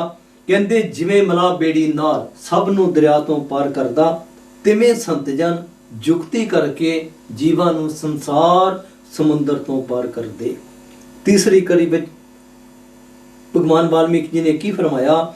ਕਹਿੰਦੇ ਸੰਤ ਜਨ ਸੰਸਾਰ ਸਮੁੰਦਰ ਤੋਂ ਪਾਰ ਉਤਾਰਨ ਵਿੱਚ ਪੁੱਲ ਦੇ ਸਮਾਨ ਹਨ। ਗੁਰੂ ਘਰ ਨੇ ਬਹੁਤ ਸਮਾਂ ਬਾਅਦ ਵਿੱਚ ਆ ਕੇ ਇਸ ਗੱਲ ਨੂੰ ਆਪਣੀ ਬਾਣੀ ਦੇ ਅੰਦਰ ਜਿਹੜਾ ਜੀ ਉਹ ਵਰਣਨ ਕੀਤਾ। ਕੀ ਫਰਮਾਇਆ? ਕਹਿੰਦੇ ਪੱਤਣ ਕੂਕੇ ਪਾਤਣੀ ਵੰਜੋ ਤਰਕ ਵਿਲਾੜ, ਪਾਰ ਪਵੰਦੜੇ ਡਿਠ ਮੈਂ ਸਤਗੁਰ ਬੋਹਿਥ ਝਾੜ। ਕਹਿੰਦੇ ਅਸੀਂ ਆਪਣੀਆਂ ਅੱਖਾਂ ਨਾਲ ਵੇਖਿਆ, ਕਹਿੰਦੇ ਸਤਿਗੁਰੂ ਕਹਿੰਦੇ ਸ਼ਬਦ ਰੂਪੀ ਜਹਾਜ਼ ਦਾ ਬੇੜਾ ਲੈ ਕੇ ਆਇਆ, ਤੇ ਜਿਹੜੇ ਇਨਸਾਨ ਉਸ ਬੇੜੇ 'ਚ ਹੋ ਗਏ ਜੀ ਸਵਾਰ, ਤੇ ਫਿਰ ਕਹਿੰਦੇ ਉਹ ਉਹਨਾਂ ਨੂੰ ਇਸ ਭਵ ਸਾਗਰ ਤੋਂ ਜਿਹੜਾ ਉਹ ਪਾਰ ਕਰ ਦੇਵੇਗਾ। ਇਸ ਕਰਕੇ ਭਗਵਾਨ ਵਾਲਮੀਕ ਜੀ ਨੇ ਇਨਸਾਨੀ ਜਾਮੇ ਦੀ ਗੱਲ ਕੀਤੀ, ਮਨੁੱਖੀ ਜਨਮ ਦੀ ਮਹਾਨਤਾ ਦੀ ਗੱਲ ਕੀਤੀ, ਇਸ ਸੰਸਾਰ ਸਮੁੰਦਰ ਤੋਂ ਪਾਰ ਹੋਣ ਦੀ ਗੱਲ ਕੀਤੀ। ਜੇ ਤੇ ਬੇਬੀ ਆਪਾਂ ਉਸ ਬਾਣੀ ਨੂੰ ਸੁਣਿਆ, ਆਪਣੇ ਅੰਦਰ ਉਹ ਚੀਜ਼ ਦੀ ਖਾਸ਼ ਪੈਦਾ ਹੋਈ, ਉਹਨਾਂ ਦੇ ਗੁਰਪੁਰਬ ਮਨਾਉਣ ਤੋਂ ਜਿਹੜਾ ਉਹ ਆਪਾਂ ਫਾਇਦਾ ਉਠਾ ਸਕਦੇ। ਜਿਸ ਤਰ੍ਹਾਂ ਆਪਾਂ ਵਿਚਾਰ ਕੀਤੀ ਕਿ ਉਸ ਦੇ ਗੁਣਾਂ ਨਾਲ ਸਾਂਝ ਪਾਉਣ ਦੀ ਗੱਲ, ਜੇਕਰ ਉਸ ਦੇ ਗੁਣਾਂ ਨਾਲ ਸਾਂਝ ਨਹੀਂ ਪਵੇਗੀ, ਵਿਚਾਰਧਾਰਾ ਨਹੀਂ ਬਦਲੇਗੀ, ਇਸ ਦੀ ਜਿਹੜੀ ਵਿਚਾਰਧਾਰਾ ਉਸ ਦੇ ਵਿੱਚ ਤਬਦੀਲੀ ਜਿਹੜੀ ਉਹ ਨਹੀਂ ਆਵੇਗੀ, ਜਿਸ ਨੂੰ ਆਪਾਂ ਤਰਤੀਬ ਅਤੇ ਬੇਤਰਤੀਬ ਜਿਹੜਾ ਉਹ ਆਖ ਸਕਦੇ ਹਾਂ। ਜਿਸ ਤਰ੍ਹਾਂ ਆਪਾਂ ਆਖ ਸਕਦੇ ਕਿਉਂ ਨਹੀਂ ਮਿਲੇਗੀ? ਇਸ ਕਰਕੇ ਨਹੀਂ ਮਿਲੇਗੀ ਕਿ ਇਸ ਇਨਸਾਨ ਦੇ ਮਨ ਦੇ ਅੰਦਰ ਉਹ ਚੀਜ਼ ਜਿਹੜੀ ਉਹ ਨਹੀਂ ਬੈਠ ਸਕੀ। ਇਸ ਕਰਕੇ ਬਾਣੀ ਅੰਦਰ ਕੀ ਇਸ਼ਾਰਾ ਮਿਲਦਾ? ਕਹਿੰਦੇ ਗੁਰ ਸਿੱਖ ਮੀਤ ਚੱਲੋ ਗੁਰ ਚਾਲੀ, ਜੋ ਗੁਰ ਕਹੇ ਸੋਈ ਪਲ ਮਾਨਿਓ, ਹਰ ਹਰ ਕਥਾ ਨਿਰਾਲੀ। ਕਹਿੰਦੇ ਉਹ ਭਰਾਵੋ ਗੁਰੂ ਜੋ ਕਹਿੰਦਾ, ਜੇਕਰ ਇਸ ਨੂੰ ਮੰਨਣ ਵਿੱਚ ਲੈ ਆਓਗੇ, ਜੋ ਗੁਰ ਕਹੇ ਸੋਈ ਪਲ ਮਾਨਿਓ, ਹਰ ਹਰ ਕਥਾ ਨਿਰਾਲੀ। ਕਹਿੰਦੇ ਹਰੀ ਦੀ ਕਥਾ ਕਿਉਂ ਨਿਰਾਲੀ? ਕਿਉਂਕਿ ਦੁਨੀਆਦਾਰਾਂ ਦਾ ਰਸਤਾ ਵੱਖਰਾ ਤੇ ਉਸ ਮਾਲਕ ਦੇ ਪਿਆਰੇ ਜਿਹੜੇ ਉਹ ਵੱਖਰੇ। ਇਸ ਕਰਕੇ ਉਸ ਦਾ ਗੁਰਪੁਰਬ ਕਹਿ ਲਈਏ, ਪ੍ਰਗਟ ਦਿਵਸ ਕਹਿ ਲਈਏ, ਪ੍ਰਕਾਸ਼ ਉਤਸਵ ਕਹਿ ਲਈਏ। ਮਨਾਉਣ ਤੋਂ ਕੀ ਭਾਵ ਕਿ ਉਹਨਾਂ ਦੀ ਬਾਣੀ ਜਿਹੜੀ ਉਸ ਦੇ ਨਾਲ ਜਿਹੜੀ ਉਹ ਸਾਂਝ ਪਾਵੇ। ਗੁਰਮੁਖ ਪਿਆਰਿਓ, ਆਪਾਂ ਸਾਰੇ ਹੀ ਦੁਨੀਆ ਦੇ ਜੀਵ ਉਸ ਮਾਲਕ ਨੂੰ ਮਿਲਣਾ ਚਾਹੁੰਦੇ ਹਾਂ। ਕੌਣ ਮਿਲਿਆ? ਕਿਸ ਤਰੀਕੇ ਨਾਲ ਮਿਲਿਆ? ਮਾਲਕ ਦੇ ਪਿਆਰਿਆਂ ਨੇ ਸਮੇਂ-ਸਮੇਂ ਤੇ ਇੱਥੇ ਆ ਕੇ ਆਪਾਂ ਨੂੰ ਚੇਤਾ ਕਰਾਇਆ। ਦੂਸਰੇ ਲਫ਼ਜ਼ਾਂ ਵਿੱਚ ਆਪਾਂ ਆਖ ਸਕਦੇ ਹਾਂ ਕਿ ਬਾਣੀ ਰੂਪੀ ਗਿਆਨ ਸਮੁੱਚੀ ਮਾਨਵਤਾ ਦੀ ਝੋਲੀ ਵਿੱਚ ਪਾਇਆ। ਆਪਾਂ ਵਪਾਰ ਦੀ ਦੁਨੀਆ ਦੇ ਵਿੱਚ ਖੜੇ ਹਾਂ। ਆਪਾਂ ਸਾਰੇ ਹੀ ਜਾਣਦੇ ਹਾਂ ਕਿ ਵਪਾਰ ਦੀ ਦੁਨੀਆ ਦੇ ਅੰਦਰ ਇੱਕ ਸਿਧਾਂਤ ਕੰਮ ਕਰਦਾ। ਉਹ ਸਿਧਾਂਤ ਜਾਂ ਅਸੂਲ ਕੀ ਹੈ? ਕੋਈ ਵਸਤੂ ਦੇ ਕੇ ਬਦਲੇ ਵਿੱਚ ਕਿਸੇ ਹੋਰ ਵਸਤੂ ਨੂੰ ਪ੍ਰਾਪਤ ਕਰਨਾ। ਇਸ ਨੂੰ ਬਾਹਰਲੀ ਦੁਨੀਆ ਵਿੱਚ ਵਪਾਰ ਆਖਿਆ ਜਾਂਦਾ। ਜਿਸ ਤਰ੍ਹਾਂ ਆਪਾਂ ਬਾਜ਼ਾਰ ਵਿੱਚੋਂ ਕੋਈ ਵਸਤੂ ਖਰੀਦਣ ਜਾਣਾ ਹੋਵੇ ਤਾਂ ਆਪਾਂ ਕੀ ਕਰਦੇ ਹਾਂ? ਵਸਤੂ ਖਰੀਦ ਕੇ ਉਸ ਦੀ ਕੀਮਤ ਕਰੰਸੀ ਦੇ ਰੂਪ ਵਿੱਚ ਕਾਰਡ ਰਾਹੀਂ ਜਾਂ ਫਿਰ ਚੈੱਕ ਰਾਹੀਂ ਅਦਾ ਕਰ ਦਿੰਦੇ ਹਾਂ। ਪਰ ਆਪਾਂ ਵਪਾਰ ਜਾਂ ਸੌਦਾ ਉਸ ਮਾਲਕ ਨਾਲ ਕਰਨਾ ਹੈ। ਮਾਲਕ ਨੂੰ ਅੱਜ ਤੱਕ ਕਿਸੇ ਨੇ ਵੀ ਇਹਨਾਂ ਬਾਹਰਲੀਆਂ ਅੱਖਾਂ ਨਾਲ ਨਹੀਂ ਦੇਖਿਆ। ਦੂਸਰਾ, ਬਾਣੀ ਦੀ ਸਿੱਖਿਆ ਅਨੁਸਾਰ ਉਹ ਜੂਨਾ ਵਿੱਚ ਆਇਆ ਹੀ ਨਹੀਂ। ਜੂਨਾ ਵਿੱਚ ਆਇਆ ਹੀ ਨਹੀਂ ਤਾਂ ਫਿਰ ਉਸ ਮਾਲਕ ਨਾਲ ਵਪਾਰ ਕਿਸ ਤਰ੍ਹਾਂ ਹੋ ਸਕਦਾ? ਸਤਿਗੁਰੂ ਕਬੀਰ ਸਾਹਿਬ ਜੀ ਨੇ ਆਪਣੀ ਬਾਣੀ ਅੰਦਰ ਇੱਕ ਜਗ੍ਹਾ ਤੇ ਜ਼ਿਕਰ ਕੀਤਾ, ਕੰਚਨ ਸਿਉ ਪਾਈਏ ਨਹੀਂ ਤੋਲ, ਮਨ ਦੇ RAM ਲਿਆ ਹੈ ਮੋਲ। ਸਤਿਗੁਰੂ ਕਬੀਰ ਸਾਹਿਬ ਜੀ ਦੱਸਦੇ ਹਨ ਕਿ ਮੈਂ ਮਾਲਕ ਨਾਲ ਸੌਦਾ ਕੀਤਾ, ਭਾਵ ਵਪਾਰ ਕੀਤਾ। ਬਦਲੇ ਵਿੱਚ ਕੀ ਦਿੱਤਾ? ਆਪਣਾ ਮਨ ਹੀ ਦੇ ਦਿੱਤਾ। ਭਾਈ ਸਾਹਿਬ ਜੀ, ਭਾਈ ਉਮਰ ਕਲਿਆਣ ਜੀ ਨੇ ਆਪਣੇ ਸ਼ਬਦ ਵਿੱਚ ਜ਼ਿਕਰ ਕੀਤਾ ਕਿ ਜਦੋਂ ਇਸ ਇਨਸਾਨ ਨੇ ਦੁਨੀਆ ਦੇ ਅੰਦਰ ਆ ਕੇ ਹੋਸ਼ ਸੰਭਾਲੀ ਤਾਂ ਇਸ ਦਾ ਖਿਆਲ ਸਾਰੀ ਦੁਨੀਆ ਅੰਦਰ ਫੈਲ ਗਿਆ ਤੇ ਉਸ ਪਰਮਾਤਮਾ ਨੂੰ ਭੁੱਲ ਗਿਆ। ਸੰਸਾਰ ਦੀਆਂ ਵਸਤੂਆਂ ਨੂੰ ਪ੍ਰਾਪਤ ਕਰਕੇ ਹੰਕਾਰ ਵਿੱਚ ਆ ਗਿਆ। ਆਪਣੀ ਇੱਕ ਵੱਖਰੀ ਹਸਤੀ ਕਾਇਮ ਕਰਕੇ ਬੈਠ ਗਿਆ। ਇਸ ਇਨਸਾਨ ਨੇ ਇਨਸਾਨ ਨੂੰ ਇਨਸਾਨ ਹੀ ਸਮਝਣਾ ਛੱਡ ਦਿੱਤਾ। ਮੈਂ ਬੇਨਤੀ ਕਰਾਂ, ਲੋਭ ਅਤੇ ਹੰਕਾਰ ਦਾ ਜ਼ਿਕਰ ਹਰੇਕ ਮਹਾਤਮਾ ਨੇ ਆਪਣੀ ਬਾਣੀ ਅੰਦਰ ਕੀਤਾ। ਦਾਤ ਪਰਾਈ ਵਿਸਰਿਆ ਦਾਤਾਰ, ਇਸ ਦੇ ਮਨ ਅੰਦਰ ਵਸ ਗਿਆ। ਭਾਈ ਸਾਹਿਬ ਜੀ ਭਗਵਾਨ ਵਾਲਮੀਕ ਜੀ ਦੇ ਗੁਰਪੁਰਬ ਤੇ ਇਸ ਹੰਕਾਰ ਬਾਰੇ ਆਪ ਸੰਗਤ ਨੂੰ ਕੀ ਕਹਿਣਾ ਚਾਹੁੰਦੇ? ਗੁਰਮੁਖ ਪਿਆਰਿਓ, ਜਿਸ ਤਰ੍ਹਾਂ ਆਪਾਂ ਵਿਚਾਰ ਕਰ ਚੁੱਕੇ ਹਾਂ ਭਗਵਾਨ ਵਾਲਮੀਕ ਜੀ ਦੇ ਪ੍ਰਗਟ ਦਿਵਸ ਦੇ ਸੰਬੰਧ ਦੇ ਵਿੱਚ, ਇਨਸਾਨੀ ਜਾਮੇ ਦੀ ਮਹਾਨਤਾ ਦੇ ਸੰਬੰਧ ਦੇ ਵਿੱਚ, ਇਸ ਮਨੁੱਖੀ ਜਾਮੇ ਦੀ ਅਨਮੋਲ ਜ਼ਿੰਦਗੀ ਦੇ ਬਾਰੇ ਜਿਹੜੀ ਉਹ ਆਪਾਂ ਗੱਲ ਕਰ ਚੁੱਕੇ। ਮਹਾਤਮਾ ਦੇ ਦੱਸਣ ਦੇ ਅਨੁਸਾਰ ਕਿ ਵੀ ਉਸ ਮਾਲਕ ਦੇ ਨਾਲ ਮਿਲਾਪ ਉਸ ਸਮੇਂ ਹੋਵੇਗਾ ਜਦੋਂ ਇਹ ਇਨਸਾਨ ਉਸ ਦੇ ਨਾਲ ਵਪਾਰ ਕਰਨਾ ਸਿੱਖ ਜਾਵੇਗਾ। ਜਿਸ ਤਰ੍ਹਾਂ ਭੈਣ ਜੀ ਜ਼ਿਕਰ ਕਰ ਗਏ, ਉਸ ਮਾਲਕ ਨੂੰ ਕਿਸੇ ਨੇ ਇਹਨਾਂ ਬਾਹਰਲੀਆਂ ਅੱਖਾਂ ਨਾਲ ਵੀ ਨਹੀਂ ਵੇਖਿਆ ਤੇ ਉਸ ਦੇ ਨਾਲ ਵਪਾਰ ਕਰਨ ਦੇ ਲਈ ਆਪਾਂ ਨੂੰ ਉਹ ਚੀਜ਼ ਦੇਣੀ ਪਵੇਗੀ ਜਿਹੜੀ ਇਹਨਾਂ ਅੱਖਾਂ ਨਾਲ ਨਹੀਂ ਦੇਖੀ ਜਾ ਸਕਦੀ। ਸਤਿਗੁਰੂ ਕਬੀਰ ਸਾਹਿਬ ਮਹਾਰਾਜ ਜੀ ਦੀ ਬਾਣੀ ਦੇ ਵਿੱਚੋਂ ਇਹਨਾਂ ਨੇ ਰੈਫਰੈਂਸ ਲਿਆ ਜੀ, ਕੰਚਨ ਸਿਉ ਪਾਈਏ ਨਹੀਂ ਤੋਲ, ਮਨ ਦੇ ਰਾਮ ਲਿਆ ਹੈ ਮੋਲ। ਸਤਿਗੁਰੂ ਕਬੀਰ ਸਾਹਿਬ ਜੀ ਦੇ ਦੱਸਣ ਦੇ ਅਨੁਸਾਰ ਕਿ ਉਹਨਾਂ ਨੇ ਮਨ ਦਿੱਤਾ ਤੇ ਉਸ ਮਾਲਕ ਦੇ ਨਾਲ ਵਪਾਰ ਕੀਤਾ ਕਹਿ ਲੋ, ਸੌਦਾ ਕੀਤਾ ਕਹਿ ਲੋ, ਤੇ ਉਸ ਮਾਲਕ ਨੂੰ ਹੀ ਉਹਨਾਂ ਨੇ ਜਿਹੜਾ ਉਹ ਖਰੀਦ ਲਿਆ। ਮਹਾਤਮਾ ਦੇ ਦੱਸਣ ਦੇ ਅਨੁਸਾਰ ਭਗਵਾਨ ਵਾਲਮੀਕ ਜੀ ਦੀ ਬਾਣੀ ਜਿਹੜੀ ਹੰਕਾਰ ਦੇ ਪ੍ਰਤੀ ਆਪਾਂ ਨੂੰ ਯਾਦ ਕਰਾਵੇਗੀ ਕਿ ਹੰਕਾਰ ਜਿਹੜਾ ਉਹ ਇਸ ਇਨਸਾਨ ਦੀ ਸਭ ਤੋਂ ਵੱਡੀ ਕਮਜ਼ੋਰੀ ਆਖੀ ਜਾ ਸਕਦੀ। ਸਾਡੇ ਅਤੇ ਪਰਮਾਤਮਾ ਦੇ ਦਰਮਿਆਨ ਜਿਸ ਨੂੰ ਆਪਾਂ ਰੁਕਾਵਟ ਕਹਿ ਲਈਏ ਉਹ ਇਸ ਹੰਕਾਰ ਦੀ, ਕਿਉਂਕਿ ਮਹਾਤਮਾ ਦੇ ਦੱਸਣ ਅਨੁਸਾਰ ਸਫ਼ਰ ਜਿਹੜਾ ਆਤਮਾ ਦਾ, ਰਸਤਾ ਜਿਹੜਾ ਬਾਲ ਦਾ 10ਵਾਂ ਹਿੱਸਾ ਬਰੀਕ, ਤੇ ਜੇਕਰ ਵੀ ਇਸ ਇਨਸਾਨ ਦੇ ਅੰਦਰ ਹੰਕਾਰ ਆ ਨਾ ਤੇ ਫਿਰ ਇਹ ਉਸ ਮਾਲਕ ਦੇ ਨਾਲ ਜਿਹੜਾ ਉਹ ਮਿਲਾਪ ਨਹੀਂ ਕਰ ਸਕਦਾ। ਮਿਲਾਪ ਕਦੋਂ ਹੋਵੇਗਾ?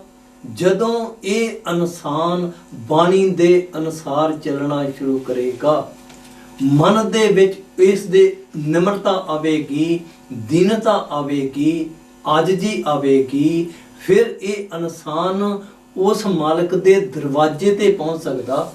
ਹਰੇਕ ਮਹਾਤਮਾ ਦੀ ਗੱਲ ਕਰ ਲਈਏ, ਚਾਹੇ ਉਹ ਸਤਿਗੁਰੂ ਰਵਿਦਾਸ ਜੀ ਦੀ ਕਰ ਲਈਏ, ਬੁੱਲੇ ਸ਼ਾਹ ਦੀ ਗੱਲ ਕਰ ਲਈਏ, ਸ਼ੇਖ ਫਰੀਦ ਜੀ ਦੀ ਗੱਲ ਕਰ ਲਈਏ, ਭਗਵਾਨ ਵਾਲਮੀਕ ਜੀ ਨੇ ਤ੍ਰੇਤਾ ਯੁੱਗ ਦੇ ਵਿੱਚ ਗੱਲ ਕੀਤੀ ਕਿ ਬਈ ਹੰਕਾਰ ਜਿਹੜਾ ਉਸ ਨੂੰ ਤਿਆਗਣਾ ਪਵੇਗਾ। ਗੁਰਮੁਖ ਪਿਆਰਿਓ, ਸਮਾਂ ਆਪਣੀ ਰਫ਼ਤਾਰ ਨਾਲ ਤੁਰਿਆ ਜਾ ਰਿਹਾ। ਸੰਸਾਰ ਦੀ ਸਾਰੀ ਉਸਾਰੀ ਕਿਸੇ ਨਿਯਮ ਤੇ ਵਿਧਾਨ ਦੇ ਆਸਰੇ ਤੇ ਖੜੀ ਹੈ। ਇੱਟਾਂ ਨੂੰ ਕਿਸੇ ਖਾਸ ਤਰਤੀਬ ਵਿੱਚ ਰੱਖ ਕੇ ਹੀ ਦੀਵਾਰ ਦੀ ਉਸਾਰੀ ਕੀਤੀ ਜਾ ਸਕਦੀ। ਜੀਵਨ ਦਾ ਹਰ ਕਰਮ ਜੇਕਰ ਤਰਤੀਬ ਵਿੱਚ ਹੋ ਜਾਵੇ ਤਾਂ ਇਸ ਇਨਸਾਨ ਦਾ ਜਨਮ ਸਫਲ ਆਖਿਆ ਜਾ ਸਕਦਾ। ਜਿਨ੍ਹਾਂ ਨੇ ਆਪਣੀ ਜ਼ਿੰਦਗੀ ਨੂੰ ਉਸ ਤਰਤੀਬ ਵਿੱਚ ਲੈ ਕੇ ਆਂਦਾ, ਉਹਨਾਂ ਨੂੰ ਭਗਤ, ਗੁਰਮੁਖ, ਭਗਵਾਨ ਜਾਂ ਸੰਤ ਆਖਿਆ ਜਾਂਦਾ। ਮੈਂ ਬੇਨਤੀ ਕਰਾਂ, ਹਾਰਮੋਨੀਅਮ ਵਜਾ ਕੇ ਉਸ ਵਿੱਚੋਂ ਸੰਗੀਤ ਦੀ ਆਵਾਜ਼ ਪੈਦਾ ਕਰਨਾ ਹਰੇਕ ਇਨਸਾਨ ਦਾ ਕੰਮ ਨਹੀਂ ਹੈ, ਪਰ ਉਸ ਨੂੰ ਤੋੜ ਕੇ ਭੰਨ ਦੇਣਾ ਇਹ ਹਰ ਕੋਈ ਕਰ ਸਕਦਾ। ਕਪਾਹ ਤੋਂ ਕੱਪੜਾ ਬਣਾਉਣਾ ਅਤੇ ਉਸ ਕੱਪੜੇ ਨੂੰ ਤਿਆਰ ਕਰਕੇ ਇੱਕ ਸੂਟ ਦੀ ਸ਼ਕਲ ਦੇ ਦੇਣੀ ਇੱਕ ਕਲਾ ਹੈ, ਇੱਕ ਘਾਲਣਾ ਹੈ ਜੋ ਹਰ ਕੋਈ ਨਹੀਂ ਕਰ ਸਕਦਾ, ਪਰ ਕੱਪੜੇ ਨੂੰ ਪਾੜ ਹਰ ਕੋਈ ਸਕਦਾ।